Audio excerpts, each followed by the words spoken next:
But we have to take care of our people, our family. Like we see in Louisiana, our people, right, guys? That's where you guys are from. I'm not, Where's your people but from? I still have a loving relationship with a lot of my people in Louisiana. I think that's the message of this podcast is you take care of your people. You don't ignore the signs.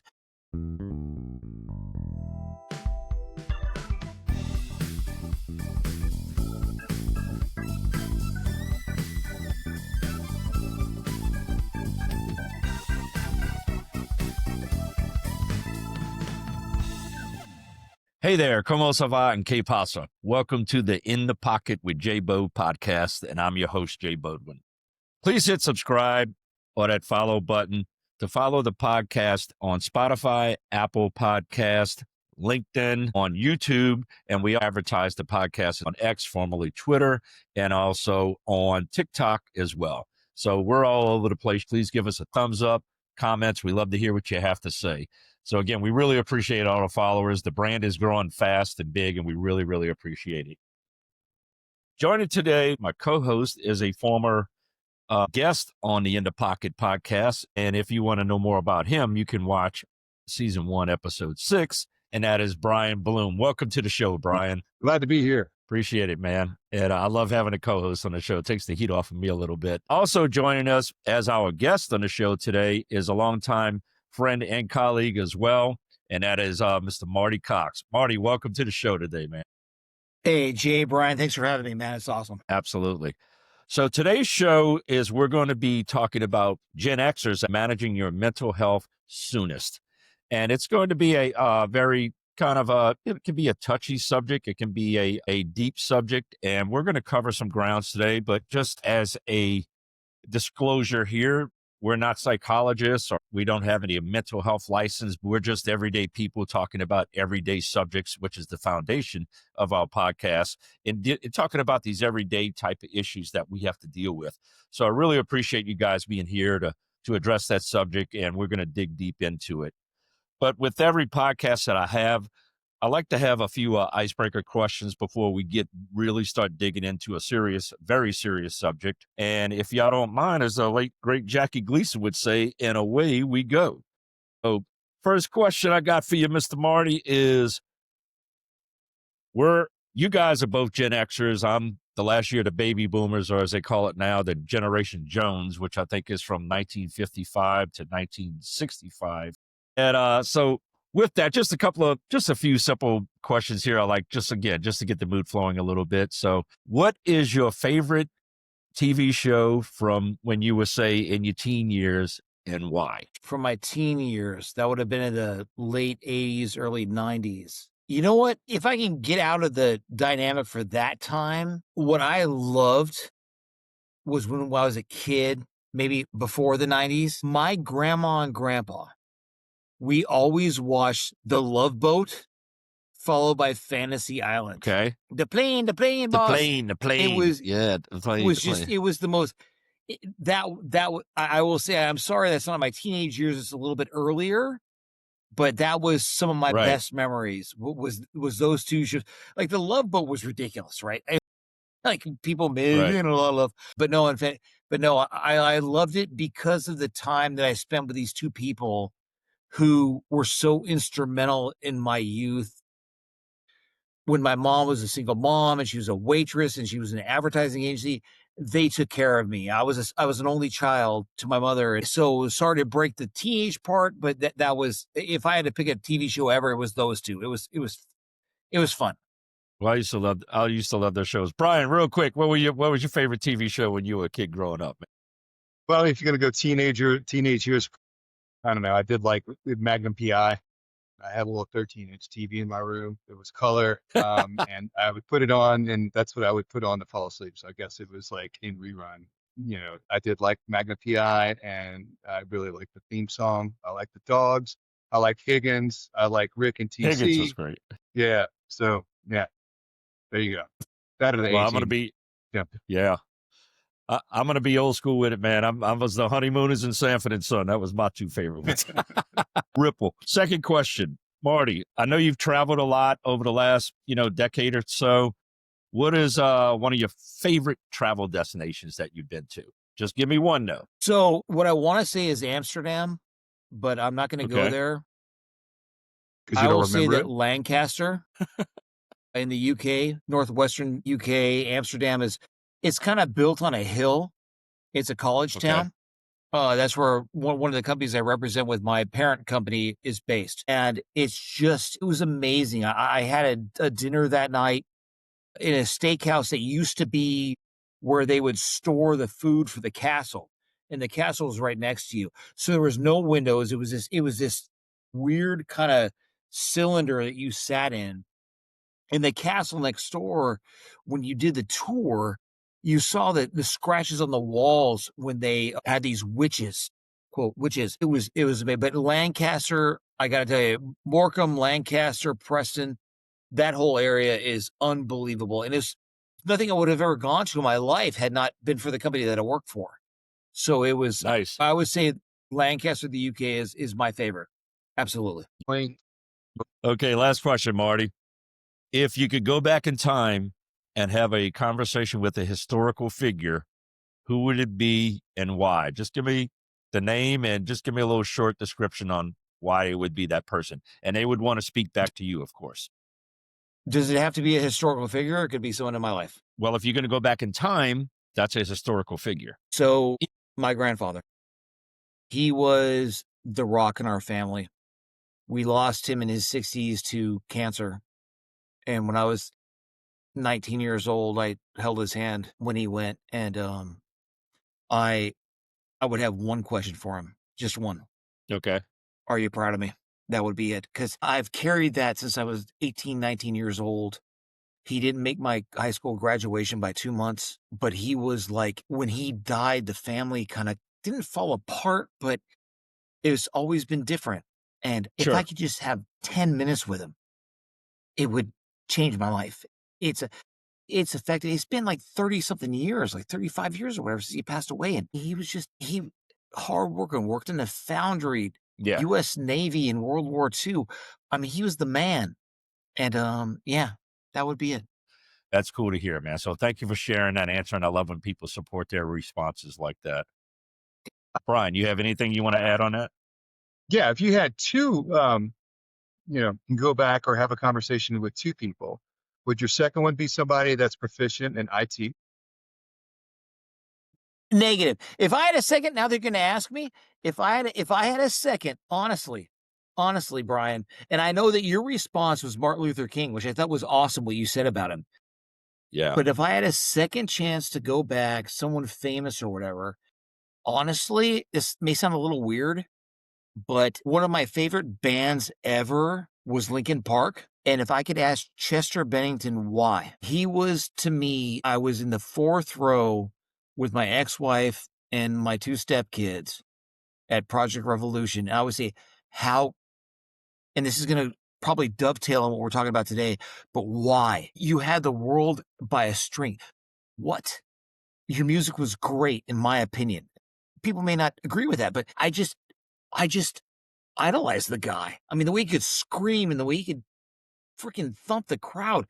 I was at that concert. It was amazing. Why? What happened? I guess you can. Yeah, go ahead, Marty. No, I'm good. Yeah, you could almost say the same, I guess, with Morrison and Hendrix and Joplin and Brian Jones. That's another podcast. We'll talk about that. Today's topic is dealing with, for Gen Xers, is managing your mental health soonest.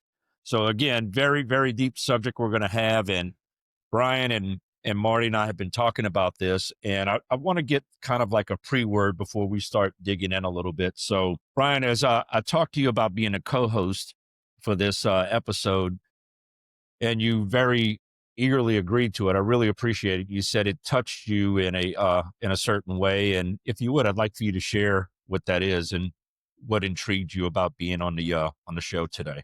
Yeah, I mean, just real quick, I had somebody that was really dear to me that's had been struggling with mental health. Is dying by suicide almost 5 years ago. It'll be 5 years in October. So I struggled with that for a little bit, but and try to come to some sort of somebody really close with, best friend, like Marty was Sure. saying, why, you're never going to find out an answer for it, but you can uncover some things. There's something to learn from that. There's something to learn from that as a friend, how you're processing it, how other people that might have dealt with something similar to this might be processing it.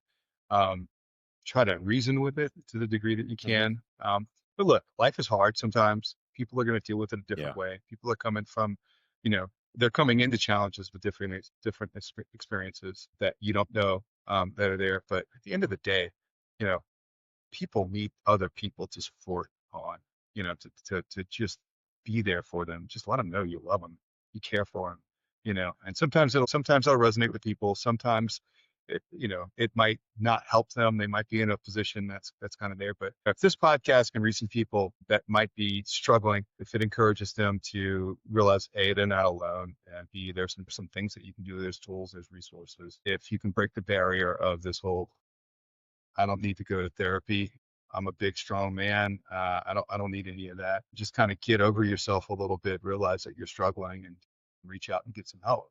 If we can accomplish this today, then that'll make me feel a little bit better about the scenario that I have. Absolutely. Thank you very much. Marty, we had the same type of conversation. So if you would just give me a pre-word here, as Bryan just did, when you and I approached doing this episode together, and we came up with this subject.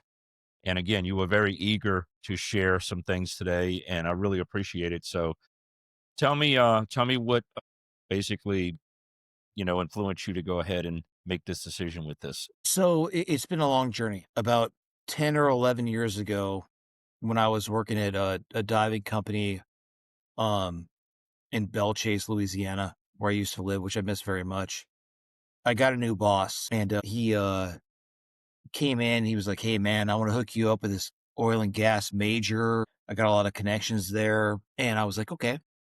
And he flew in from Houston. He was living in the Woodlands at the time. And we went to this major oil and gas company and met with some really cool people that I still keep in touch with today. And he's like, "Hey, let's go to Starbucks and have a coffee." And there was a lot of flies. That's what I remember, was there's flies in this Starbucks.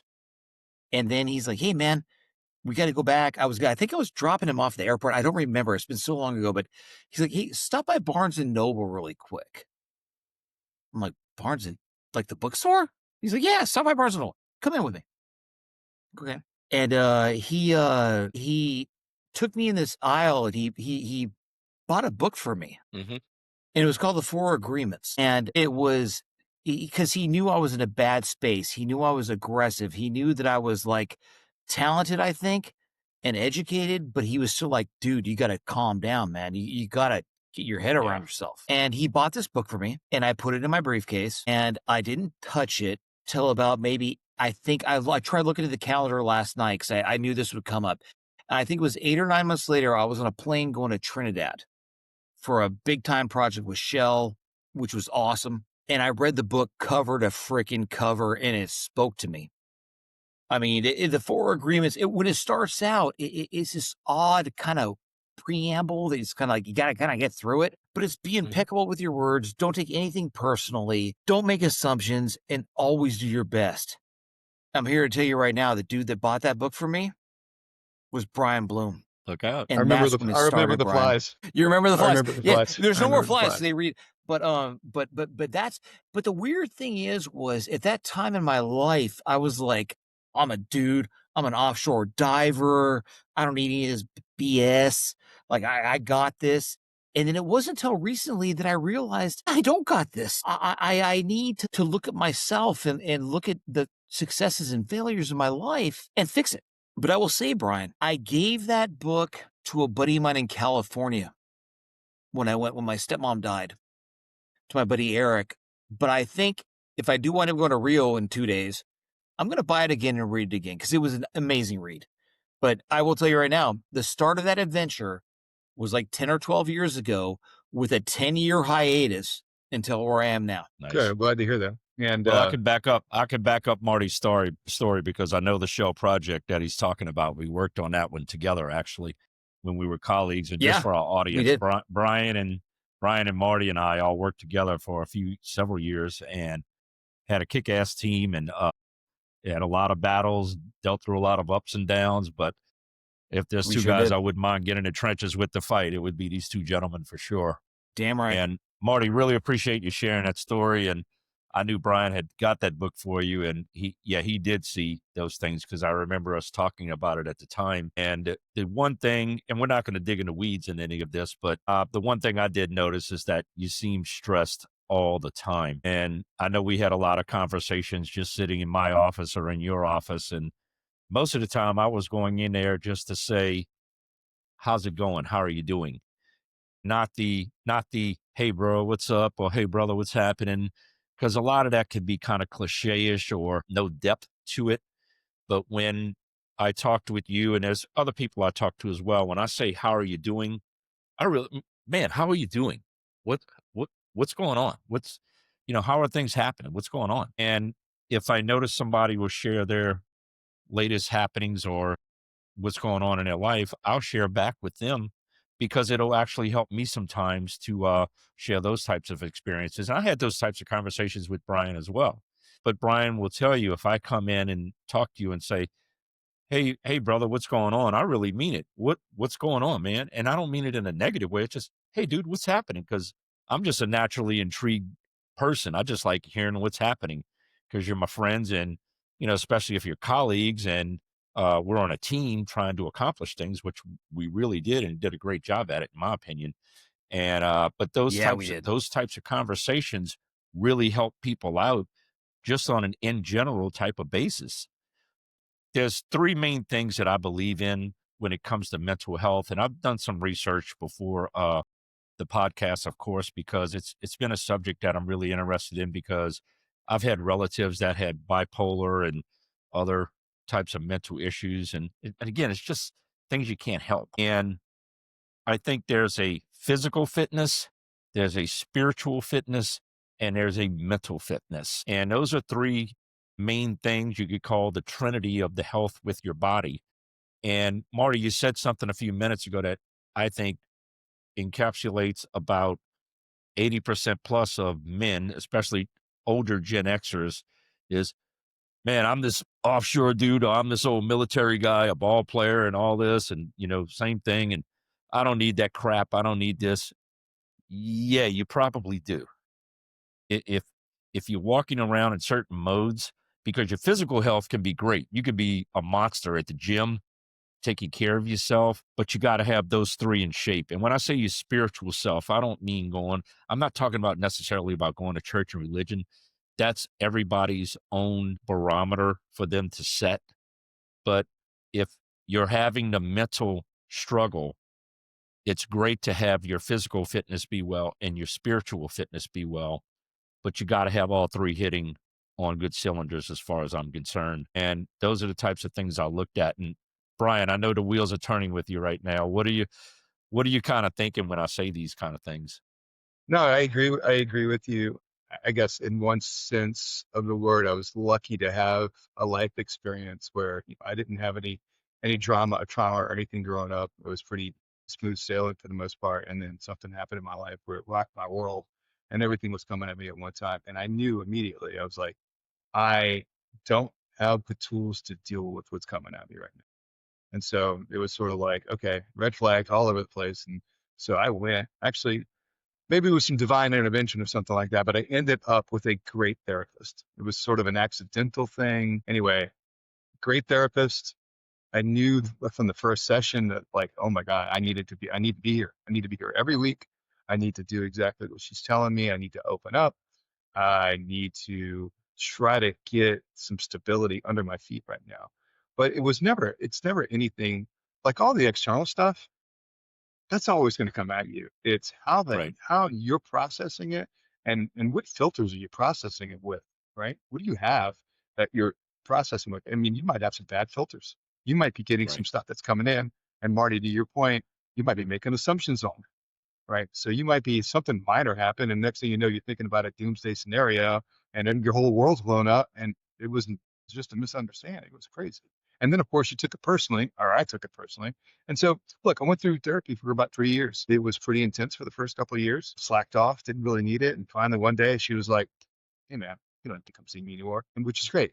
But what I took away from all of that was I had this negative experience that caused me to understand what depression was. And it was, some people are going to go through way worse than what I did.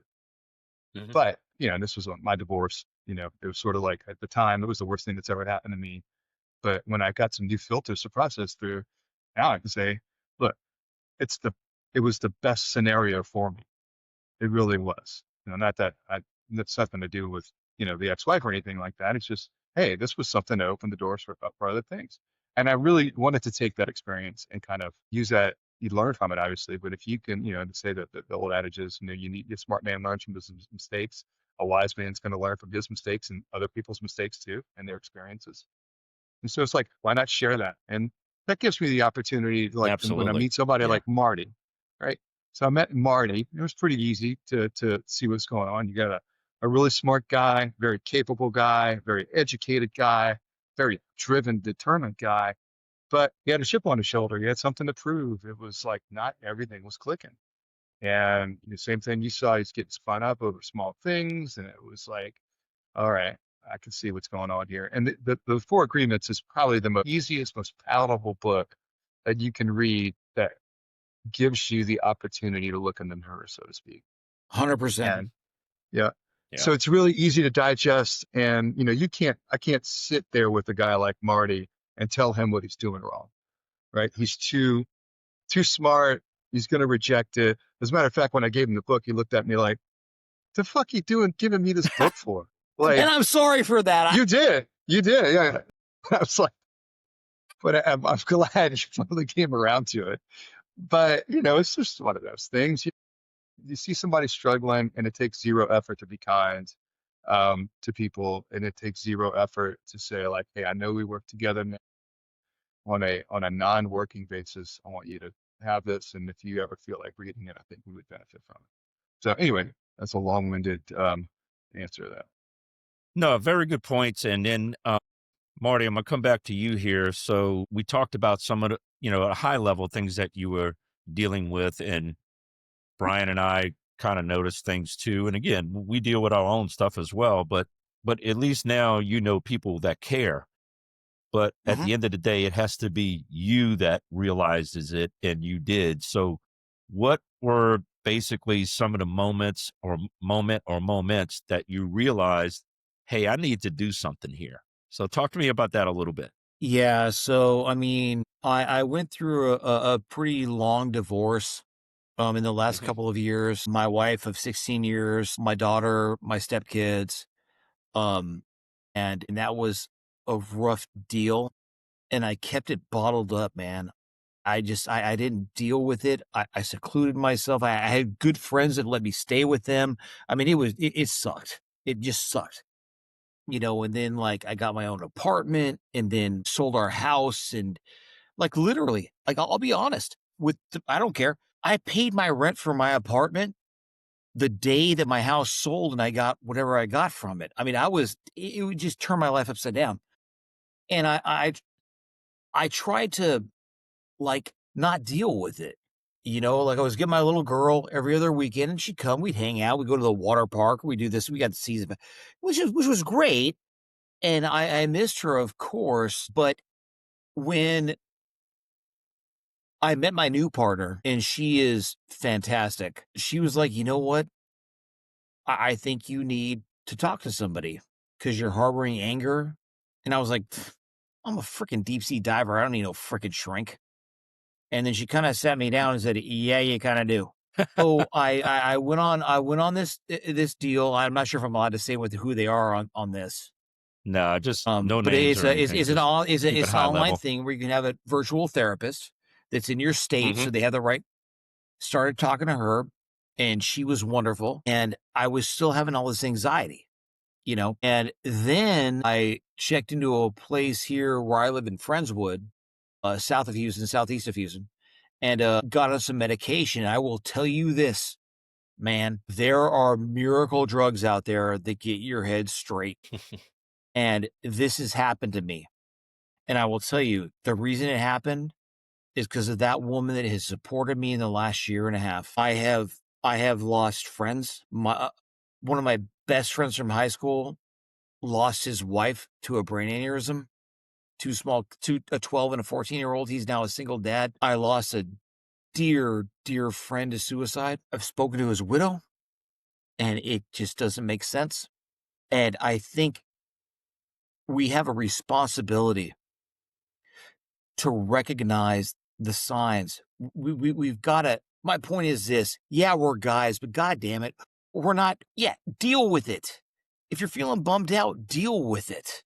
Don't let your ego get in front of your mental health or your children's mental health or your wife's mental health. You've got to deal with it. You've got to recognize it. You have to recognize it, and don't be intimidated. It's okay. I don't care how much you bench press at the gym, which I don't do a lot. You have to recognize it. You have to talk to a loved one. Maybe it's not your mother. Maybe it's not your father. Maybe it's your best friend from high school. Maybe it's your sister. Talk to someone that will listen to you, because we all have issues in our lives, but we don't want to leave people behind. Right. You know what I'm saying? I can say, Marty, I'm going to interject here, because the person you just brought up with the suicide, we both knew pretty well. And it was a gut punch. And I can tell you, he's one of the last people. If you gave me 10 people, he's one of the last ones I would have picked. 100. Or something like that. Yeah. It just very, very shocking, surprising. That's probably the third person throughout my life that's done that I would have never, ever thought would do something like that. And it goes back to kind of something Bryan alluded to. You just don't know what's going on in somebody else's mind. It's like a Hollywood set. You'll see something on the outside, but then when you open the door, there's, the Hollywood set, there's nothing, but there could be all kind of things going on. And a couple things I want to relate to, because you brought up miracle drugs with medicine. And I think medicines, this is just my opinion here. Medicines, I think, are very good, and they can help either solve a problem. They could probably mask a problem, but I think side effects need to be looked at majorly. Yeah. Do your research, be a critical thinker, be due diligent on your research, look up things, be honest with your primary care physician when you're talking to them, because they need to be involved. They're your quarterback. That doctor needs to be involved in a lot of things that you do. I'd highly recommend that, because, and this is a point I wanted to make in this podcast, is that I think two silent killers that can kill you slowly is mental stress and diabetes. And I think diabetes from a physical standpoint and stress from a mental standpoint. And they both will wear you down on both sides of the coin, on the physical side and the mental side. There's a lot of drugs that can help you out with diabetes, and there's things that you can do to control diabetes for the most part, from what I understand, because I have friends that have diabetes that have to take 2 or 3 shots a day. But there are things that you can do for diabetes that you hear a lot about, exercise, diet, these types of things. Okay, so when it happens on the mental side, what are you doing for that? What mental exercises are you doing? What stress preventative things are you doing? How are you managing that stress? What are you doing for outlets for that? And those are the types of things that I really wanted to talk about too. And it's not just, I go to counseling, because you go to your counseling session and, man, you let it out and that's it. But you may see a counselor, Bryan and Marty, once a week or once every 2 weeks for an hour or two, maybe, I don't know. But it's that window, that gap in between. What are you doing on those days to help yourself? What are the mental diets you're on? What are the mental trainings, the mental workouts that you're doing to help yourself? So those are a couple of things I wanted to touch on. And Bryan, I'm going to go to you first, even though you're co-hosting here. I'm going to go to you first. So what are some things that, go ahead. I do want to ask a question. Were you making the parallel between a physical illness and a mental illness? When you feel physically bad, you'll go to the doctor. When you're feeling mentally bad, not everybody goes to the doctor. What do you do? Right. And the doctor can be, as Marty said, it could be your wife, it could be your mother, it could be your father, it could be your sister. What's the old group? MFSB, mother, father, sister, brother. It could be any one of them. But, and I stress this, what Marty said, you have to talk to somebody. But I know people that will have an issue and they'll go talk to this one, and they'll talk to that one, then they'll talk to this one, they'll talk to that one, and nothing changes because they're not interacting, they're acting. And you can go say the story 37 times, but if you're not interacting, what's going to change? Because all you're doing is throwing things out there, but you're not receiving, and you got to receive something to help with something. So the receiving part of it is, diabetes. It's, your medicine, your injections you're taking. It's your diet. For your mental health. Yeah, it's the counseling you have. But the counseling is almost like a short-term medicine almost. But what are you doing? What are you doing to help manage it? And don't be Mr. Big Badass, Mr. Big Bad Mofo, because it's going to kick your ass. It's going to fuck you up, especially if you have kids, responsibilities at home. You're responsible for those kids. You need to do something about it. And I know we all know that. We've all had kids. We've all had to deal with a lot of mental stress. But as we get older, I like to say, little kids, little problems, big kids, the bigger problems. So you need to be in a spot to be able to manage those types of challenges, to be able to move on in a positive path forward with things. So, Marty, talk to me a little bit about what you were doing outside of like a counselor visit or medicine. What other things were you trying to incorporate to almost like self-help? Okay, so what I was doing was when I got hired on at my company Ventera a year and a half ago, there was a lot of opportunity to travel to go to the UK and the Netherlands. Hmm. Part of the UK obviously is Scotland where I was. But you know what I did, man? I just said, you know what? Screw it. I'm not going to put up with this anymore. I'm not going to allow it to control me anymore. I'm just going to be happy. You know, it's, I see so many people, man. Jay, Bryan, like we've seen them in our lives. Maybe it's family members or friends. But I'll tell you this, the cool thing about working for a European company, a company that's based in London, the UK on Old Bond Street, when I'm there at Christmas time and the lights are up at Louis Vuitton, it's the coolest stuff in the world, right? Yeah. They are like when I go on vacation, like when I was in Cancun earlier this year and an email came through and I answered it. My boss is like, "Why are you talking right now? You work to live. You don't live to work." Hmm. I've had stories of colleagues that I've worked with here in the US and you guys know me. I'm a red-blooded American. I'm like, yeah, but I was on my honeymoon and I was taking phone calls from the supervisor on the dive boat. No, don't do that. And Katie coming out, my girlfriend coming out to And Amsterdam proud last of year. it. Yeah, they're like, "Oh, look at me, I'm a hero." No, you're an idiot. Like your wife deserves that time. And my girl comes out to Amsterdam last year. It's one of those things I've learned to manage my stress. Dude, it was fantastic. But I'll tell you this, managing your stress, and it's funny, Jay, because you and Bryan both gave me advice in the past. Bryan, I think we were in the Woodlands. There was a restaurant right there where I saw the guy that was blue that had a heart attack or whatever. Do you remember this in the parking garage? And we had dinner that night. It was a long time ago.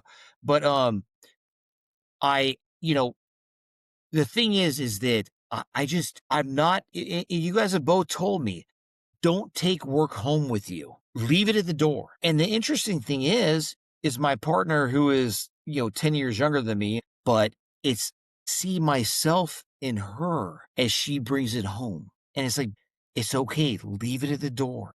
It's okay to leave it at the door. And that's the biggest thing with me with business is I leave everything at the front door every day. I have If a there's question. something, I got a question for go you, ahead. or Marty. All right. Yeah. At the beginning of it, you talked about your grandfather, and you had one question for him, and are you proud of him? Why do you, why is that your question? And do you think that has anything to do with how you conduct yourself in terms of seeking approval? My whole life. He was to me the most important person. My stepdad, Lance, is a great guy. Unbelievable guy. I mean, I was 6 years old when he married my mom. My But here's the father, question. But here's the question. okay, Are you proud of you? goddamn right I am. There Okay. you go. Well, then you're talking about taking work home and all this other external stuff. As long as you're proud of yourself, what else? And I know it's your grandfather, that means something. But when you're looking for validation from other people, you look in the mirror. That's the guy you're accountable for. So all this other stuff, the work, the taking the phone calls, the hot girlfriend that's 10 years younger than you, your fancy job over there in the UK. Guess what? Oh, that doesn't impress many people. Does it impress you? Are you happy with that? If the answer is Goddamn right, I'm yes, then happy that's with it. great. Yeah. I've got a beautiful partner. I've got 2 beautiful kids that I'm involved with. I got my little daughter Kennedy that you guys know. Mhm. I'm a happy guy, but I gotta say, the only reason I'm where I'm at is because I was finally able to say, dude, get help. My buddy just killed himself. Yeah. We have to take care of ourselves. And that's the whole reason I wanted to do this, because I'm emotional about it. I get it. You guys both know I'm an emotional guy, but it is so important. It is so important that if we reach one person on this podcast, one that doesn't leave his wife, a woman that doesn't leave her husband, a person that doesn't do the worst thing in the world. That's why I'm doing this, because I'm telling you, life is too short, it's too goddamn precious. And at the end of the day, we are all right. Bryan, you and I So, got into it sometimes. yeah. Jay, you and I got into it sometimes. But we're Mhm. freaking buds on this thing. And I've learned so much. And I want people to get help. I want people to be good. Yep. Bryan, you had something? I woke up this morning and I do a little bit of a kind of journal, not every day, but every once in a while. And it's basically a little mental check-in. So wake up, get a cup of coffee, sit down at the computer, open up OneNote, and just start typing. It's like kind of a stream of consciousness type of thing. And the check-in basically is like, how do you feel today? What's your emotional state? Like, when you wake up, sometimes you wake up and you're on the wrong side of the bed, and that's just the way that it is. Something's going on. Yeah. And at that point, if I find myself at that stage, I want to I want to try to like, hey, everybody that I'm dealing with today, I'm in a bad mood. Just so I'm trying to get out of it. I'm trying to do some things, but hey, just be forewarned. Don't take anything personally. I might be at some point today. But today I woke up and I was like, I'm feeling pretty good. I'm feeling like a 7 out of 10. And then it just dawned on me at that point, like, why am I not a 10 out of 10? Why is every day not a 10 out of 10? And then and I think I'm pretty good at processing some of the stressors that come in as a dude that's 53 years old, and the same stressors I believe that are affecting the rest of our generation. And I hope we can talk about that for a little bit. Marty, to what you were saying earlier, that you got to own your own bullshit. you know. Damn And right. Jay, you had mentioned something earlier, like you talking, this guy's got problems, so he goes talks to this person and talks to this person and this person and this person. Not engaging. They're basically just finding an ear to bend so he can bitch about somebody else. It's always somebody else's fault. I'm the victim, blah, blah, blah. Right. But if you turn that Exactly. around Yeah. and you're looking in the mirror and like, okay, I'm owning my own stuff right now. Like, and some of this stuff might be legit. Somebody's giving you some crap, but hey, are you going to let it ruin your day? Are you going to let that overshadow all the things that you should be grateful for? Are you going to focus on the lack or the problem? Or are you going to focus on the gifts and the beauty in your life and the everyday things? That's a big key, but I don't think anybody's really equipped. It takes practice. It takes exercising that muscle up here to get to that point where you can utilize that. Damn right. But I do feel like, let's mention it up a little bit. There's a lot of stressors that are affecting our generation, and I think that look, we're way past the 50% mark. If you're like in my case of life, right? You're way past your prime. I don't know where the cliff is, but we're rushing to it, and I don't know exactly when I'm going to fall off, but I want to stay as healthy as I can and all these other things. But look, a lot of our friends' parents are dying. They're getting to the point where their kids are leaving the house or they're having to take care of their kids. There's financial stress, there's financial strain. There's a lot of stressors that are coming out here right now. And, COVID was a big thing too. A lot of people in our generation have been doing recreational drugs from time to time, or maybe like, getting the bottle, for, you know, being okay with it. And all of a sudden they're hitting it a little bit more. They're coping with it that way. They're trying to dissociate from, these things. But Right. those are the things that I feel like are some of the stressors. What do you think are some of the additional stresses, Marty? Well, Bryan, I mean, I've had two friends, two guys that you know, whose daughters have died of fentanyl overdoses. Yeah. Well, And a friend of mine too. it's insane. There were kids and they're lacing weed with fentanyl and all this shit going on. It's like, and then the parents blame themselves and they go down this rabbit hole and it's like, it's not your fault, but at the same time, God damn it. Like look at what's going on in your life. And I'm here to tell you, man, I had the best upbringing ever with my mom and my stepdad.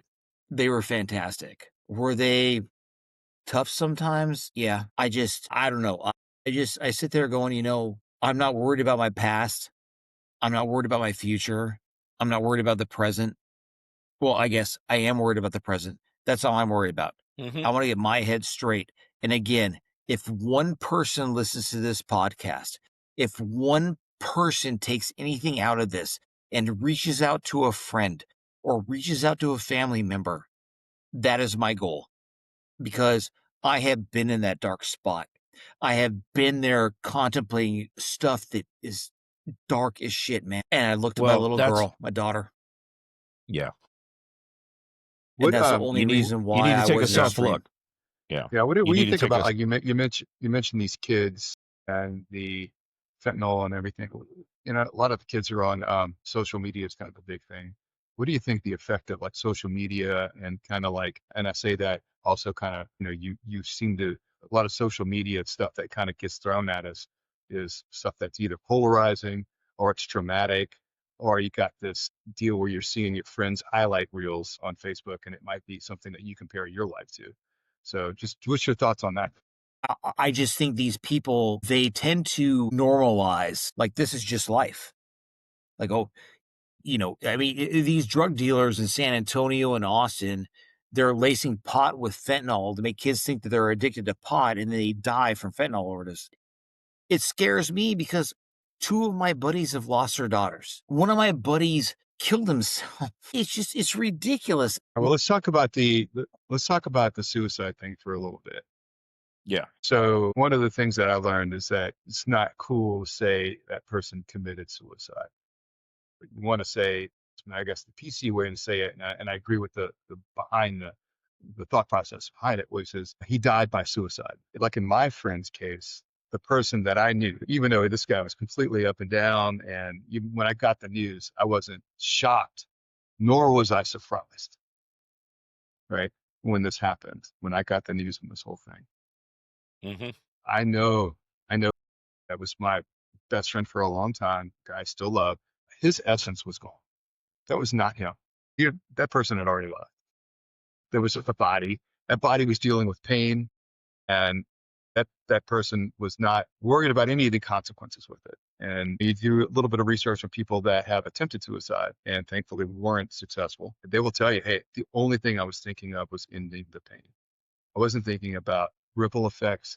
I wasn't thinking about how this is going to affect other people. I was in pain. So that gives me some like kind of context to make me feel better about, because like the first thing you do is survivor's guilt is what they call it. But it's always kind of like, man, I should have been a better friend. Like, well, maybe, or maybe this was just, this was going to happen anyway. Maybe this, because there were a lot of factors. I want to get into all that. It wasn't like I felt guilty anymore, and it did for a bit. But if what it taught me, if anything, was, hey, there are people that are struggling, and they may not take it to the extreme, but recognize the signs, reach out. When you're talking to your people that you love, don't wait around to tell them that you love them. Tell them you love them. You get off the phone with them, give them a hug. Just let people know that you're really excited to see them. Let them know that they're important to you. And I think that's a good thing.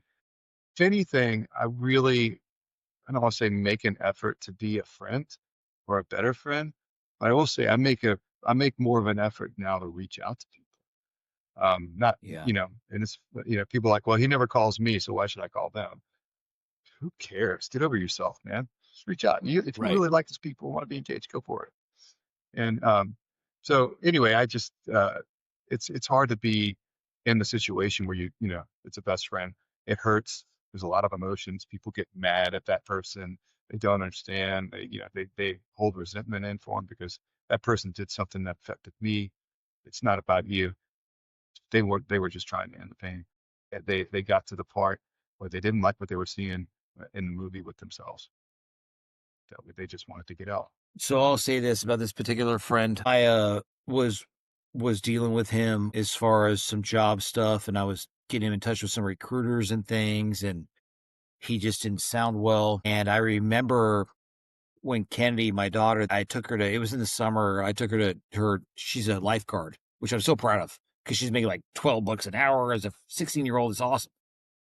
But I got a text from my ex-wife and she said, "Why didn't you tell me about this person?" And my heart went into my ass. It was like, God, no. And she said he committed suicide. I called her. And when I had talked to him, I knew something was wrong. He was such a successful guy. He was like one of the smartest guys. He's one of the smartest guys we've ever known. Yes. We need to raise awareness, not only for the people that are struggling, but for their friends to recognize it and intervene. And if they get mad at you, they get mad at you. Fine. At least you've done something, because I could have done something for him. I really believe that.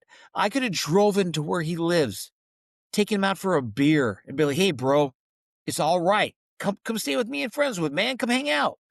Bring your wife with you. Let's go. Hey, maybe I could have done something, but I'll live with that for the rest of my life because I recognize that I did nothing." My challenge to anybody watching this podcast is you recognize when people are breaking down mentally, but we have to take care of our people, our family. Like we see in Louisiana, our people, right, guys? That's where you guys are from. I'm not, Where's your people but I from? still have a loving relationship with a lot of my people in Louisiana. I think that's the message of this podcast is you take care of your people. You don't ignore the signs. You watch it. You get mental health for yourself because I'm telling you, Bryan, you hit it on the head 12 years ago or whatever it was when you took me in that bookstore. You started this with me, and I'm so appreciative for that. Because although it took me 12 years to figure it out, I honestly, bro, thank you. Thank you. Yeah, I don't need to be thanked like that, but I'm glad you did that. And I think the biggest thing that you can do moving forward is, when you notice something in somebody else, feed that person, Yeah. help them out, to extend Without out a that doubt. arm. And I know obviously you're clearly there, but I do want to talk about the guilt that you've got about I could have done something, I could have done something. I'm going to say, "Oh, Marty, you can't beat yourself up over that. Nobody can." Agree. That's a common thing. You have to accept what happened. And you also have to accept that you don't know the position that that person was in. In my case, this is somebody that, I've been knowing for 25 years, really close with. I knew he was up and down. He had trauma from childhood. He was, a great guy, but we always kind of joked around that, you know, he had a dark cloud over him all the time, and it's because he had a leash on that cloud. He was bringing it with him. Again, without that, that the guy he gave character, but he also, I'm going to look back and like all the loving experiences, all the good experiences. This guy really shaped my life in a positive and profound way. You got to remember those things. Remember that person when they had their true essence.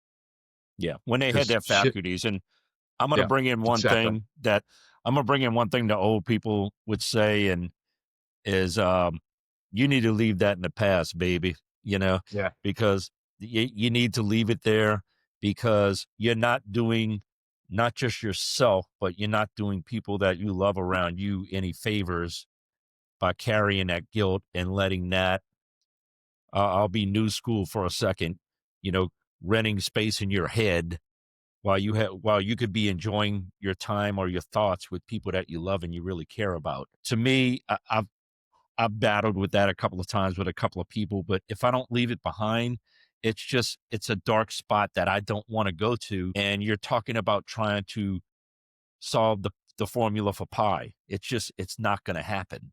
You're never going to do it. So it's gone. It needs to stay there in its place in the past, because I don't think, and I can say confidently, 99 plus of the time, that person would not want you doing it. And find me wrong. Yeah.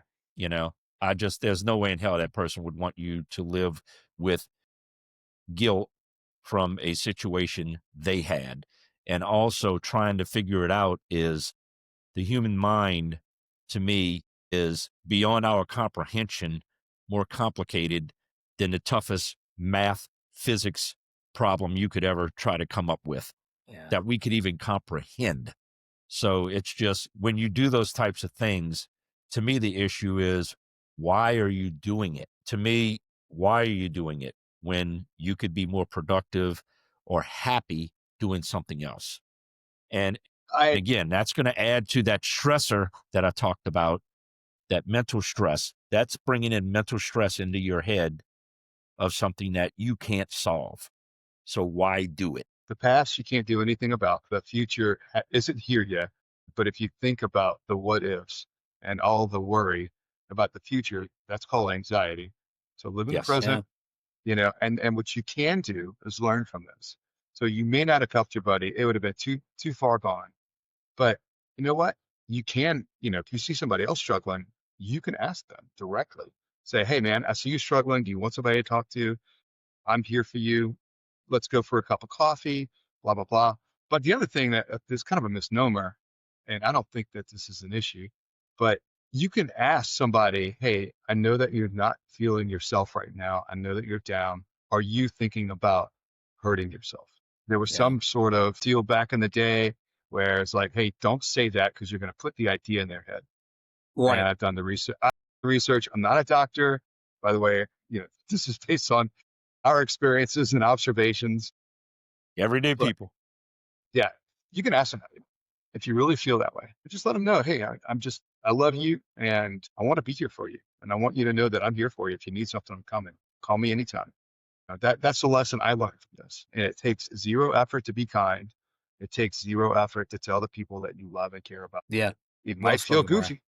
It might feel goofy, but that's my lesson and my takeaway from a very horrible, painful event from a lot of people. But man, if you don't learn from these things, then it's you're missing out on a great opportunity to help somebody out moving forward. And with this subject of the show today is for Gen Xers about managing stress. And these are all types of subjects that I know people around our age, and I'm the elder statesman here at 61, and I think both of you guys are early 50s, but a majority of our target audience with the podcast is in the probably late 40s to mid 60s. So this is the prime time subject for what we're talking about with this age group. And in a recent podcast I had, it's going to be talking about staying active as life progresses. And we did more of this. This show was more from a physical fitness standpoint.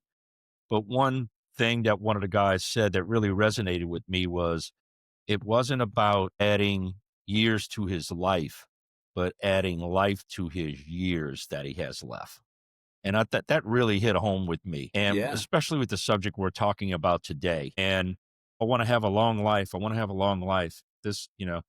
Hey, I want to have life in the years I have left. Now, as Bryan said, what is that number? We don't know, but I want to have life in those years. And if I'm stressing out and all the anxiety's taking over and I'm not taking care of my mental fitness, you're not adding life to your years. You might have years. You're not adding life. You're adding probably anxiety, misery. And those are the types of things that manifest out. They don't just stay here. It's Bryan, what is the ripple effect? Yeah. It's going to hit other family members. So with the Gen X crowd, some of the main things we're talking about here is if you feel like you need help, go talk to someone you trust. If you need to have confidence, go talk to your primary care physician. And enough of the tough guy bullshit, you're wasting your time with that crap. Well, I could tell you that the time and the money that came out of my pocket for therapy was the best investment I've ever made. Clearly. Yep. Me too. And it really put me on the road for like just a continuous improvement. I'm always kind of trying to digest some things, and really it's not for me anymore. It's like I might need to learn how to say some of these things to be a better friend to somebody that might be in. or whatever, but it definitely helps me reframe the way that I Right. think about things. Right. But you know what? It's, life is hard. We're past the midway point. You hit the nail on the head. Like, why? Like, dude, you only got so much time left. Why are you going to spend another day being miserable? Damn Just right. take a look in the mirror, own your own bullshit. And I say this to my kids, like, you're going to make a mistake. And when you make a mistake, you got to do three things. A, you've got to own it. B, you've got to fix it to the degree that you can. And C, you have to learn from it. But you Yes. can't learn from anything. Can't learn anything unless you got to own it first. So look in the mirror and just like, hey, all the things that are coming at you, the way that you're interpreting life at this point, it's going through a filter that you can control how the things that are getting thrown at you in life are going to affect you and people that are around you. So, Yeah. And be it whatever career you're in, and the three of us have been in oil and gas majority of our careers, and be it whether you chose the career or the career chose you, doesn't matter at the end of the day. You're in it. It's a stressful industry. It's a hard industry. There's a tremendous amount of pressure.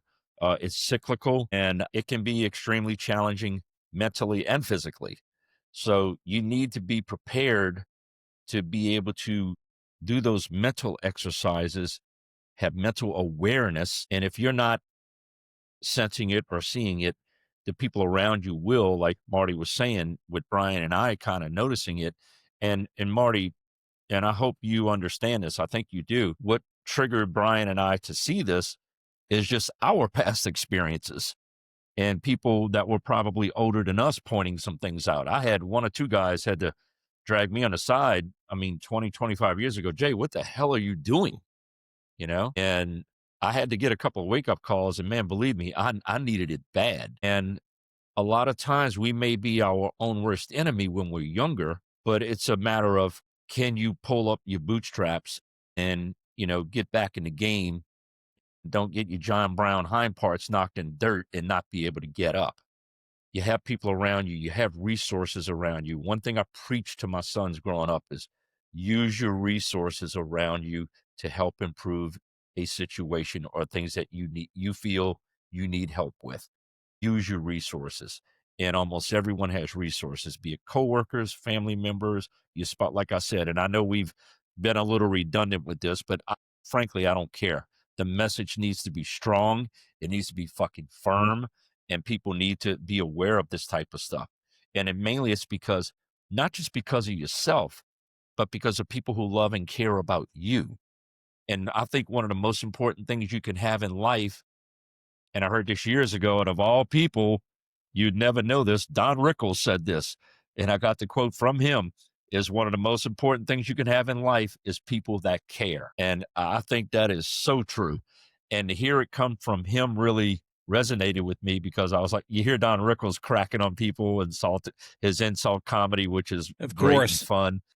But at the end of his act, if you ever go back and watch any of his old YouTubes, he's doing his Rickles thing and pounding Dean Martin and, Sinatra and all them. And at the very end, he does a 180 and he turns into probably the nicest, biggest hearted guy you ever met before. And what also made me think about this is some things we were saying with Marty and Bryan. I know you'll agree with this. We saw Marty at times so stressed out, it was just telling him hello might have been a challenge on some days sometimes. But you will not meet a bigger hearted guy that is willing to lend a hand and to help out, be it in the trenches, be it having a beer, watching a ball game, talking about a project. If you need help, for a situation, I don't care if it's 3 a.m, I know I could call Marty and he'd be there. But you will not meet a bigger hearted guy than what Marty Cox is in my book. And Bryan, I'm sure you agree with that. I agree. Yeah, absolutely. And I also agree with the but fact those that it's like, types oh of my God, I I don't want to can't walk come down out. his end of the hall. Yeah, but that can't come out in Marty if this shield of stress and anxiety is blocking the real Marty from coming out. And Marty, I'm just using you as an example here. I could use myself. And, which leads me to one of my last questions here is, looking back, if you could go back in your say you're late 30s, early 40s, and go back and talk to yourself. And Marty, this question's for you. You know, what would you go back and tell yourself and, you know, about your mental health maintenance? Because you would probably be the only person that would know how to make you listen. And I've heard that before from somebody. I learn a lot in these podcasts. I love it. And from talking with people. But what would you go back and what do you think you would go back and tell yourself from Marty today to Marty, I don't know, 20 years ago? 20 years ago? 20 years ago. I'm just throwing a random number out there. I guess 20 years ago, it's tough because I'm really happy with where I'm at now. So my failures have turned into my successes, right? But if I may, if I could I go back 3 years ago? You can go back 3, 4, 5, man. That's what's great about having my podcast. I make the rules. I can do whatever the hell I want. If I can go back 3.5 years ago, I would say this to myself. It has nothing to do with business. It would be before you file for divorce, think of what life is after divorce. How's it going to affect your children? How's it going to affect your daughter? Not saying I would have made a different decision, but I may have been a lot more prepared. Because you really, there in my life, Jay and Bryan, there's two things that let you show who real people are: when there's a divorce or when there's a death. And I've dealt with both of them recently. You see who people really are. And again, that's part of my whole thing with going through all of this. And I'd like to kind of say something to you and Bryan. I 100% feel that part of the reason for my mental health that I have achieved, of course, is my partner, Katie. She's wonderful. She's supportive. But Bryan, you reached out to me a long time ago. You saw something in me. You believed in me, and I cold shouldered you. Jay, like when I would come to New Orleans, when I was still living in the Woodlands, you're like, let's go to Charlie's for breakfast. Remember that place, Charlie's? Mm-hmm. Yeah, sure, too. And I'd be like, I love that place. on the phone, you know? And I had people that were reaching out to me, and I didn't recognize it because I had this arrogance. Now, man. I'm glad you see that. And this horse shit with myself that like Bryan came in, I'm like, I should have that job, not him. But at the end of the day, I wouldn't have bought one of my employees a book. I mean, seriously, you cared, man. Well, I think one of the things I told you, one of the things I did tell you that I was like, you definitely pushed back on me on was I was like, hey man, look, you got a lot of things going for you right now. You're really smart. You've got a great education. You're really knowledgeable with your job. You're in a good spot to do good things, but you need to be a person that other people want to work with, not have to work with, because you were difficult, man. And I think you looked at me at that point. You were like, whoa, I'm calling HR. And I'm like, no, I'm just doing my job. FOB. But you know what, Bryan? The thing is that since that, I've learned to talk to people. I've learned to talk with my people. I've learned to like do what you did, honestly. Let's just go to work every day and go home to our families and love our lives. Yeah, we all going to work. How many times did you and I have that conversation? 7,000. It finally registered. Telling Katie now, my girl now, I'm like, baby, leave it at the door. It's okay. There's nothing you can do right now. I was you 10 years ago. But I'll tell you what, I just hope that we reach one person that watches this, one person that knows it ain't all hell bent, it ain't all effed up. We have a good time as people and we can be professionals, but take care of yourself, take care of your family, take care of your mental health, and just look in the mirror and be proud of who you are. And that's what I can do now for the first time in 50 freaking years. I look in my mirror every morning and I'm damn proud of myself in every decision I've made.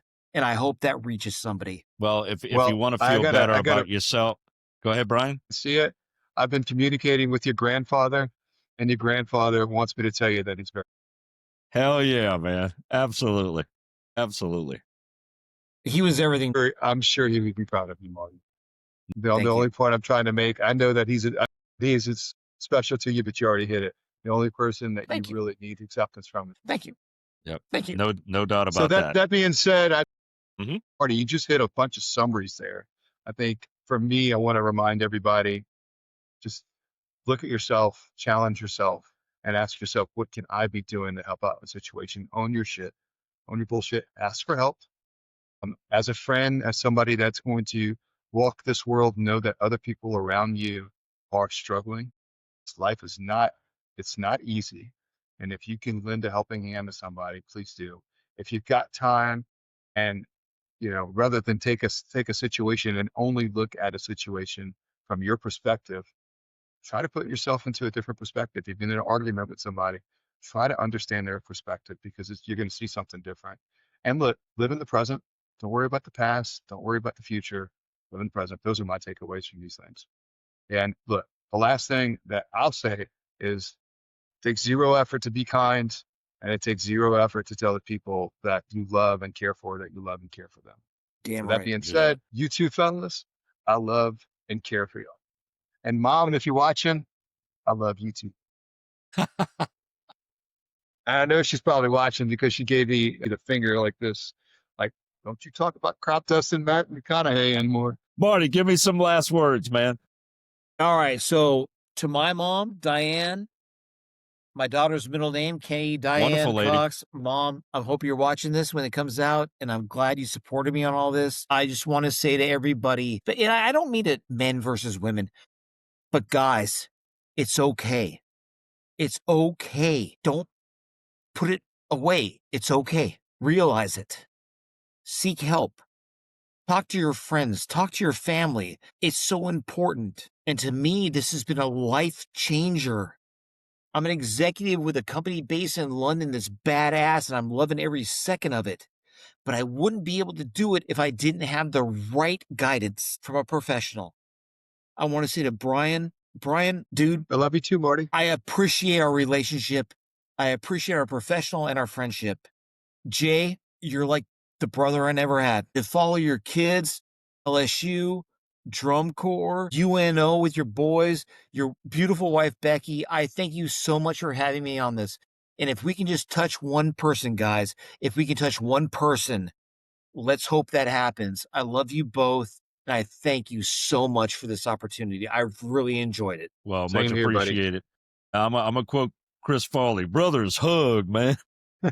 So anyway, no, I appreciate that. And one thing I'm going to leave y'all with before we go is, we talk about how, we had mistakes and we had things that, we had trouble probably managing a lot. And one big thing I had was, when I was young, was just being selfish at times, because I can be the most selfless guy around, but I could also be very selfish for myself. And those were one of the things that I had to yank back on it. I had to have two older guys basically knock the hell out of me to get my head straight, but it took me talking to some guys to get my grip on things, and they did. And I haven't looked back over that time. And I guess God took care of me in his own way, because he got me married to my probation officer.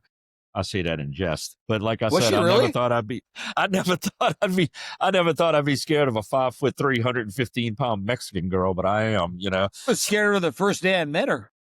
And y'all both know her, So anyway, my last piece with this is, we did things the way that we've done them. And I think we put out an outstanding message to everyone here.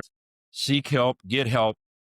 Bryan, there is a suicide mental health crisis line. I think there's a suicide and crisis hotline. I think it's 988. 988. That's it. 988. So everybody listening out there, if you can't find somebody to talk to, pick up that phone, 98, and there will be somebody there to talk to you.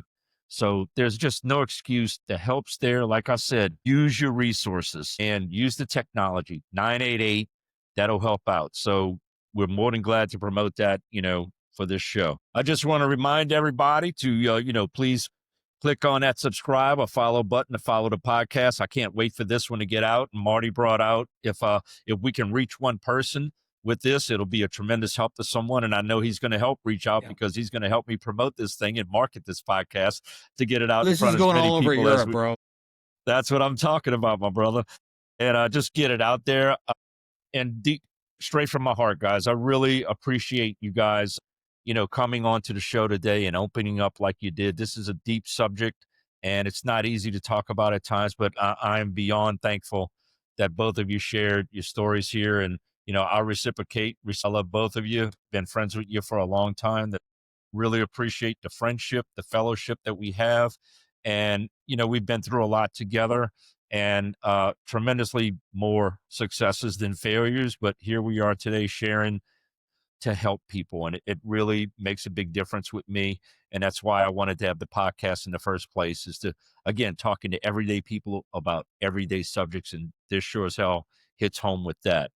So anyway, thank you guys very much for being in the show today. Bryan, thank you too, brother, co-host. Good job, brother. Look out, man. And we'll catch you on the flip side. Next episode of In the Pocket with JayBo.